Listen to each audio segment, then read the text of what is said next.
Colgate Dental Cream to clean your breath while you clean your teeth and help stop tooth decay, and Luster Cream Shampoo for soft, glamorous, caressable hair bring you Our Miss Brooks, starring Eve Arden.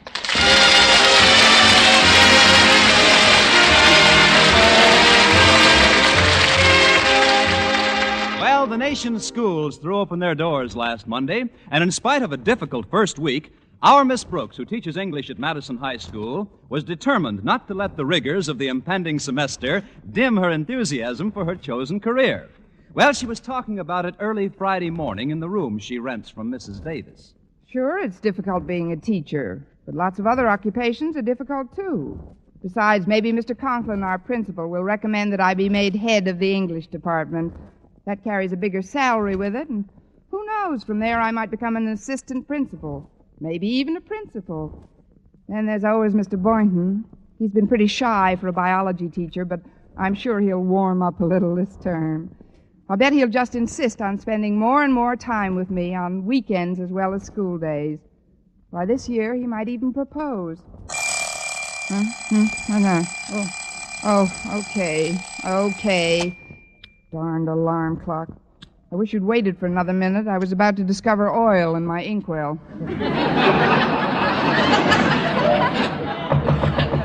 Connie! Oh, Connie, it's time to get up. Oh, I am up, Mrs. Davis. Come on in. I was afraid you wouldn't hear your alarm, Connie. Now I'll get breakfast started, and, before I forget, Mr. Conklin called while you were still asleep. He said to tell you to stop at his office before you go to your first class. That's what we all need, something to look forward to. It's probably about his new cheerleading idea. Cheerleading idea? Yes, he doesn't think there's enough enthusiasm for our football team. Tomorrow's the first game, and he wants the team to feel that we're all behind them. I see. How did the Madison team wind up last year, Connie? They had an undefeated season, Mrs. Davis. They did? That's right. They didn't defeat a single team. That's why Mr. Conklin's got this wild scheme to make a member of the faculty act as cheerleader. A member of the faculty leading cheers? Exactly. He doesn't feel that the student yell leaders are generating enough steam. But whom do you think he'll select for the job, Connie? Well, it's a lot of hard work with no extra pay. I seem like a natural for it. Oh, but Connie, why should Mr. Conklin pick you for a job like that? Because Mr. Conklin is one of my most ardent boosters. He's right behind me every minute. It gives me a great sense of security to know that our beloved principal is one of my staunchest supporters. Really? Yes, it's like standing on a nice, firm gallows. But after what he's already done to me, leading a few cheers will be easy. He's done something else? Yes, he's still on his big anti-fraternization kick. So he moved me from room 148, right next to Mr. Boynton's biology lab, way down to room 102. I hardly get to see him at all now. But can't you just stroll casually down to his room between classes? There isn't much time between classes, Mrs. Davis. How casual can you be with spiked shoes and a kneeling start? Poor Connie. If it isn't one thing, it's another. But I still can't conceive of you as a cheerleader in a football stadium. I assure you, Mr. Conklin can. I wouldn't be surprised if he expected me to be a drum majorette as well. Why, this very minute, he's probably chuckling into his coffee at the thought of me throwing a big brass baton up in the air and catching it without a bounce on the top of my head.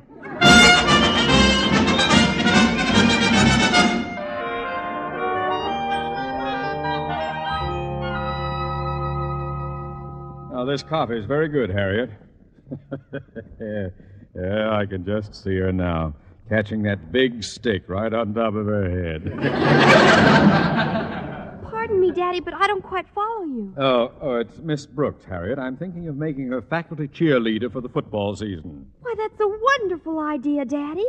The kids are crazy about Miss Brooks. Yes, the kids are crazy.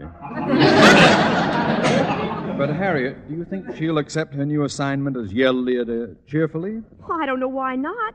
If it's good enough for a principal, it ought to be all right for a teacher. What do you mean, if it's good enough for a principal? Well, the story's right here in the morning paper, Daddy. Jason Brill, principal of Clay City High School, elected honorary cheerleader. But it was my idea to get a faculty cheerleader. I told Brill about it last week when we... Let's see that paper. Why, they've got his picture in here. Jason Brill thanking the student body of Clay City High. Well, of all the hammy oafs. Not only does he steal my idea, but he appoints himself to grab all the publicity. But he didn't appoint himself, Daddy. He was elected by the students. Oh, he was elected by the students. Well, then I guess I can be elected by the students as well. You? A cheerleader? Well, what's so funny about it? I was a drum major in college. I'll call a special assembly right after lunch, and we'll vote for a faculty cheerleader. Well, gosh, Daddy, I don't like to undermine your ego, but if it's an elective position, Miss Brooks will probably win it by a mile. Oh, she will. You forget, young lady, that your father is an old hand at politics. Why, I was offered a political position before I was even a teacher in this town. Yes, Daddy. Of course, I had a good reason for not accepting. I know. The back of your car wasn't big enough to hold all the dogs you'd have to collect.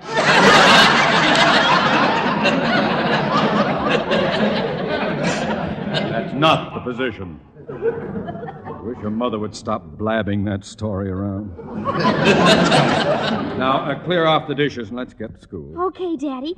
Maybe I'll get a chance to rub noses with my dream pie before school starts. He's driving Miss Brooks down this morning. Your dream pie? Walter Denton. No. Please, Harriet. Not at the breakfast table.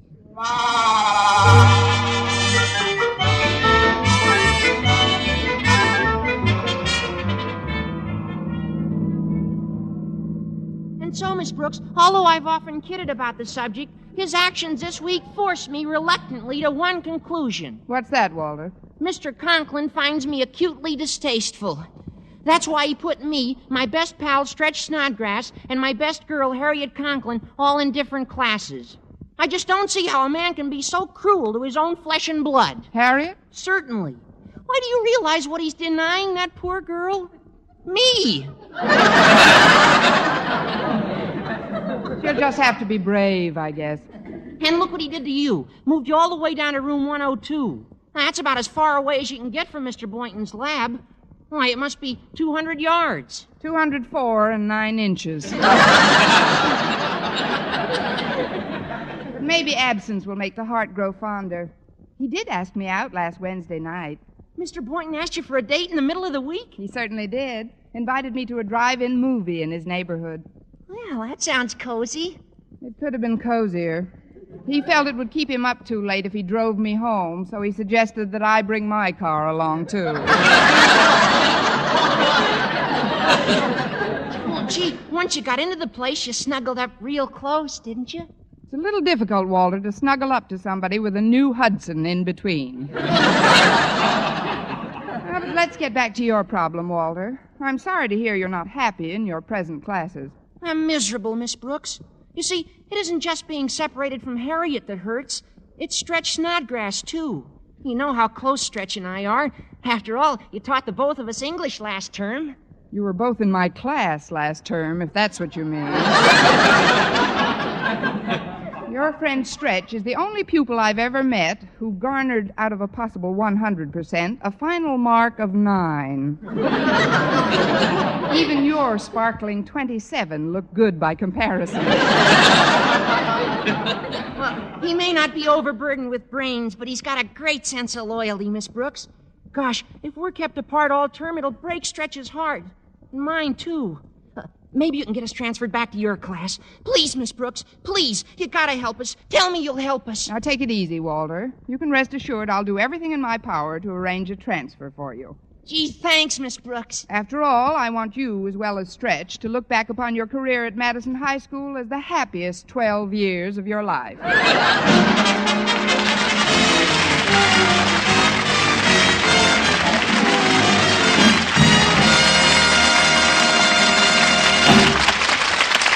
Our Miss Brooks, starring Eve Arden, will continue in just a moment. But first, here is Vern Smith. Now, dental science reveals a startling discovery in the fight against tooth decay. Proof that always using Colgate dental cream right after eating helps stop tooth decay before it starts. Continuous research, hundreds of case histories, makes this the most important news in dental history. Eminent dental authorities supervised hundreds of college men and women for over a year. One group always brushed their teeth with Colgates right after eating. The other followed their usual dental care. And here are the amazing results. The group using Colgate dental cream as directed showed a startling reduction in average number of cavities, far less tooth decay. The other group developed new cavities at a much higher rate. No other dentifrice offers proof of these results. And Colgates contains all the necessary ingredients, including an exclusive patented ingredient for effective daily dental care. No risk of irritation to tissues and gums. And no change in flavor, foam, or cleansing action. As always, Colgates cleans your breath while it cleans your teeth. The Colgates now at your dealers is the same formula used in the test. Always use Colgate dental cream right after eating to help prevent new cavities, help stop tooth decay before it starts.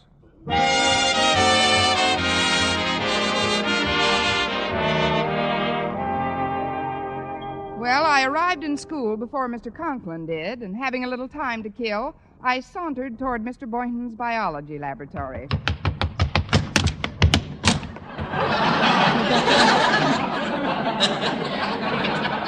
It's Miss Brooks. Oh, morning, Mr. Boynton.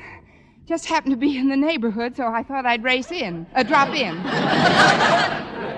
Sit down, catch your breath. Yeah, thanks. I was just feeding my pet frog. You remember McDougal. Oh, of course. Hi, Mac. We haven't seen very much of you since Mr. Conklin changed your room. I know. Do you miss me? One down and one to go. How about you, Mr. Boynton? Do you miss me? Well, gosh, If you're bashful, just say, Wait, it's only natural, I suppose, for all living creatures who form a certain habit pattern to be temporarily thrown into a mild state of confusion by the disruption of that pattern. That is to say, any warm-blooded mammal who has formed some sort of an attachment for another warm-blooded mammal would become quite lonesome if that warm-blooded mammal were to be removed. Let's stand closer to the bars. Here come some people with peanuts.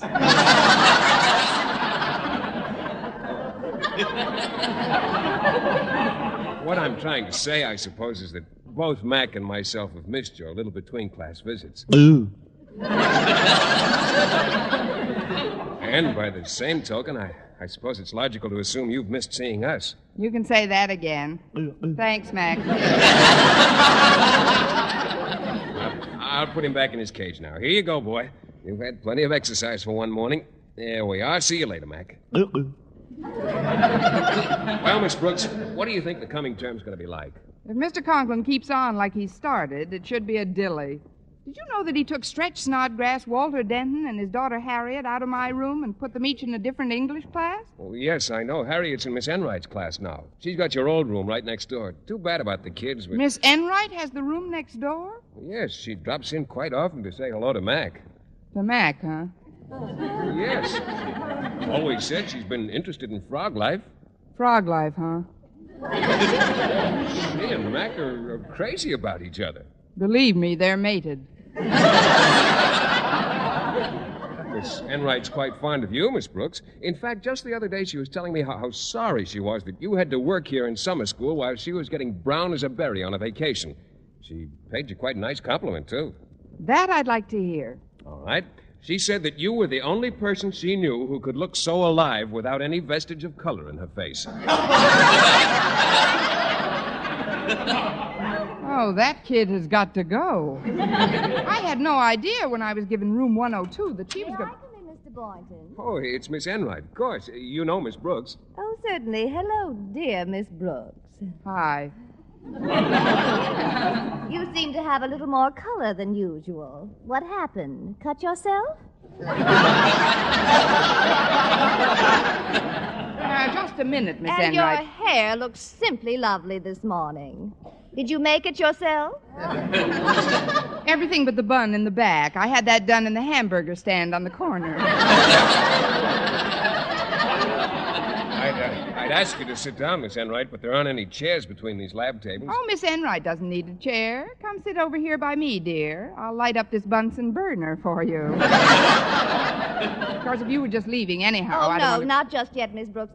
Mr. Boynton, I dropped in to give you a little present. Oh? Something you can wear at the football game tomorrow. Here, let me take it out of the box.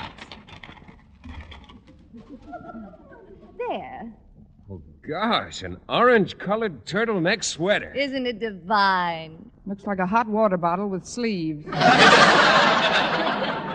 Oh, it's beautiful, and it was very nice of you to knit it for me, Miss Enright. Oh, I didn't knit it, Mr. Boynton. This is part of a matched set I bought at Sherry's department store. I have one exactly like it for myself.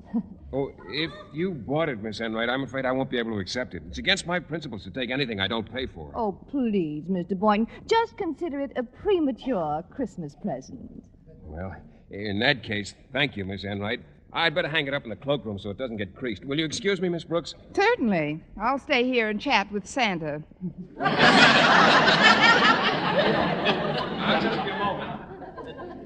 Well, Miss Brooks, I hear you may be our new faculty cheerleader. And I'd like to tell you I think it's a remarkable achievement. What's so remarkable about it? Well, the fact that you dare to indulge in such strenuous pursuits at your age. I mean, is cheerleading really quite safe for you, darling? Don't worry about me, Miss Enright. If Rudy Valley can still lift a megaphone, I can. But I must say that sweater you gave Mr. Boynton was a very nice method of vacuuming an invitation to the game out of him. Oh, you make it sound like a plot, darling. Don't you know that I never indulge in intrigue? Subterfuge is for those who need it. No, my dear. My hands are clean. They should be, considering all the time you must spend licking your paws.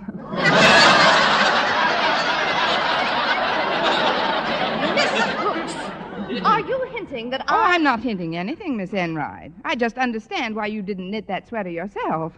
You would have wasted too much time playing with a ball of yarn. Droll thing, you. Sometimes I think you're out of this world, but I know it's just wishful thinking. Likewise, I'm sure. But you'll have to excuse me now. I've got to stop in at Mr. Conklin's office before class. Well, I'll have to dash too, I'm afraid. No, I'm sorry I kept you waiting, ladies. Oh, are you leaving? Yes, I'd better get an early start. It's a sleeper jump to my room from here. Well, I'm glad you dropped in, and thanks a million for that dandy sweater, Miss Enright. Oh, you're very welcome, Mr. Boynton. Goodbye. Bye. Don't be strange. It's out of her hands.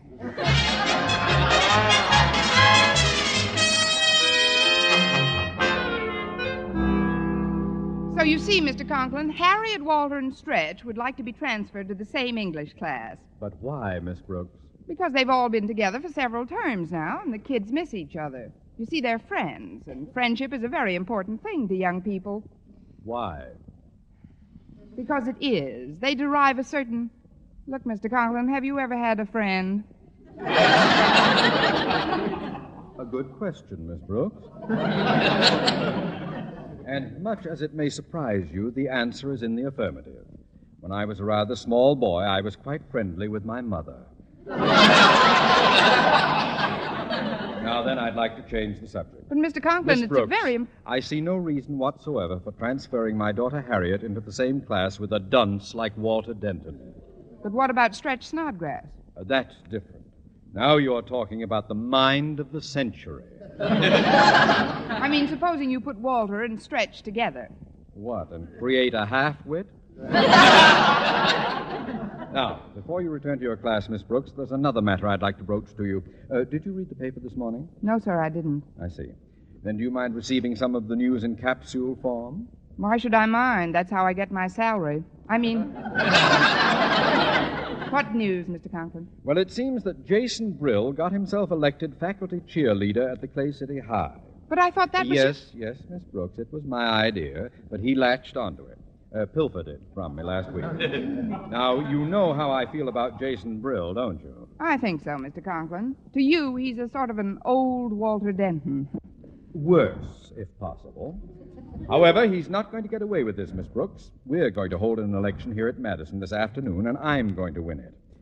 I guess I'll rate as much newspaper space as that old billy goat any day. Pardon me, Mr. Conklin, but who's going to vote in this election? By the undergraduate body, of course. I see. Well, then the outcome may not be as easy to foretell as you think. You see, Mr. Conklin, whereas on the one hand, the students love, admire, and respect you. Yes?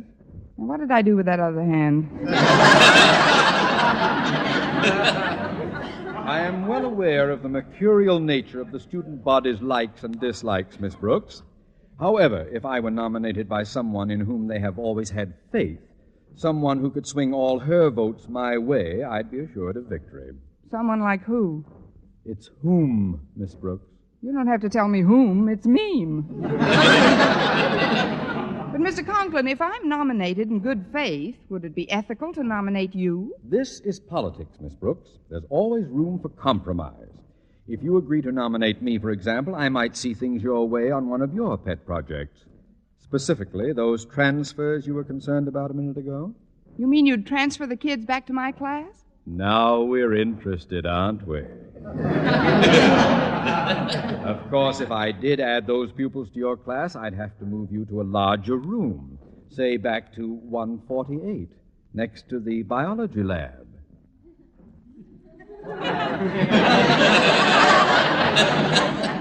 Well, what are you thinking, Miss Brooks? Just that when you became a principal, Madison's gain was Tammany's loss. Then you'll do it. Fine. Now, I think it best that you keep the entire matter a secret until you actually place my name in nomination at the Assembly this afternoon. That way, coming just before the voting, the impact will be the greatest. I'll have the nominating speech all ready for you by lunchtime. Let's see now. Have I overlooked anything? Just the getaway car with the motor running.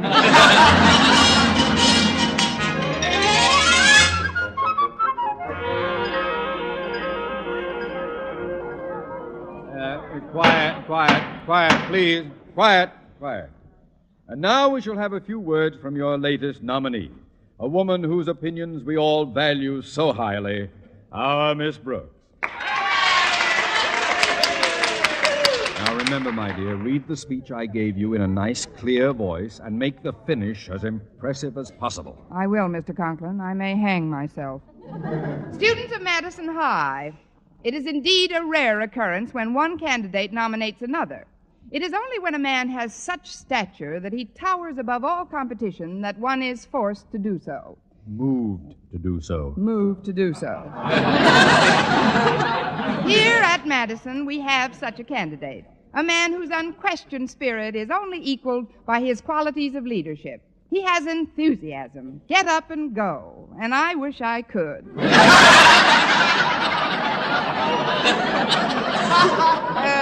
That is, this candidate has long guided the destiny of this glorious institution of which I am proud to be an inmate. Instructor. Instructor. Therefore, may I place in nomination and urge you all to vote for the man whose kindness, consideration, and unselfishness is known to us all. Osgood Conklin. Osgood Conklin. Osgood Conklin? Osgood Conklin. Thank you, Harriet. Now we shall proceed to that which is the inherent right and treasured privilege of every American, the vote. In order to speed things along, I have decided that we can dispense with the antiquated written ballot. Instead, each student will simply file up to the platform and tell me who he's voting for.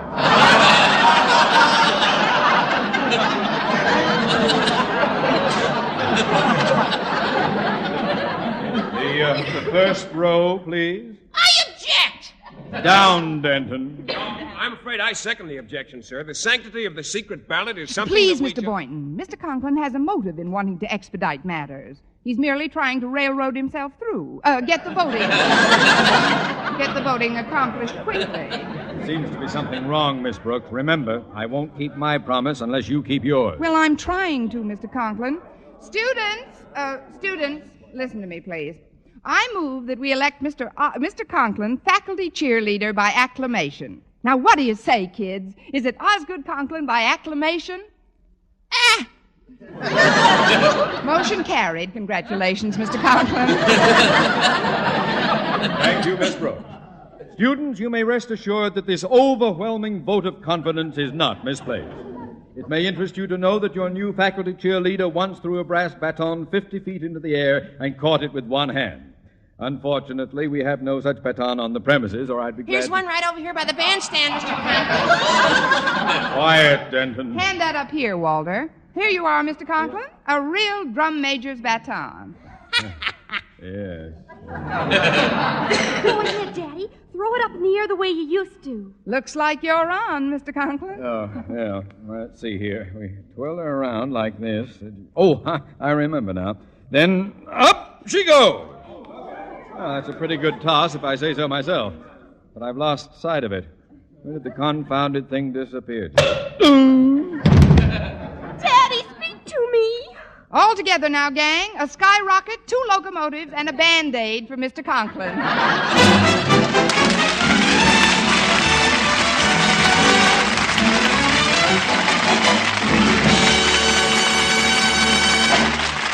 Eve Arden as our Miss Brooks returns in just a moment, but first... Dream girl, beautiful luster cream girl. Tonight, yes, tonight, show him how much lovelier your hair can look after a Luster Cream shampoo. Luster Cream, world's finest shampoo. No other shampoo in the world gives Kay Dumont's magic blend of secret ingredients plus gentle lanolin. Not a soap, not a liquid. Luster Cream shampoo leaves hair 3 ways lovelier. Fragrantly clean, free of loose dandruff, glistening with sheen, soft, manageable. Even in hardest water, Luster Cream lathers instantly. No special rinse needed after a Luster Cream shampoo. So gentle, Luster Cream is wonderful even for children's hair. Tonight, yes, tonight, try Luster Cream shampoo.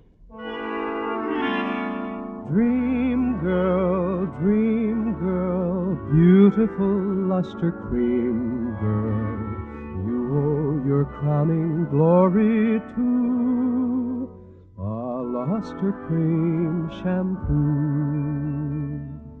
And now, once again, here is our Miss Brooks. Well, I left the auditorium after a spirited rally, during which we all sang songs and cheered while Mr. Conklin rubbed his head. At the end of the school day, I ran into Mr. Boynton as he was coming out of our principal's office. And from what he told me, I knew Mr. Conklin had kept his end of the bargain. Yes, indeed. There certainly has been a lot of switching around, Miss Brooks. Miss Enright's been moved into room 101. That's probably so I could have my old room back. You know, 148 next to your biology lab. My old biology lab. Old biology lab? You mean you've got a new one? Yep. In the switching around, I've been moved to 102 next to Miss Enright. Oh, no. Well, let's not waste any more time in school, Miss Brooks. After all, today's Friday. We have a date to go to the zoo. Let's skip it, Mr. Boynton. With my luck, they're sure to put us in separate cages.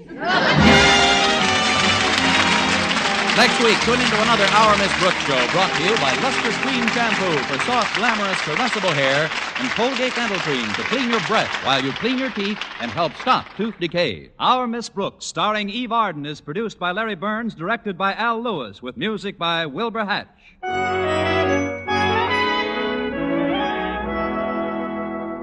Doctors prove you too may have a lovelier complexion in 14 days. Yes, 36 leading skin specialists proved in tests on 1,285 different women that a new method of cleansing with Palmolive soap using nothing but Palmolive brought new complexion beauty to 2 women out of 3. Just wash your face 3 times daily with Palmolive soap.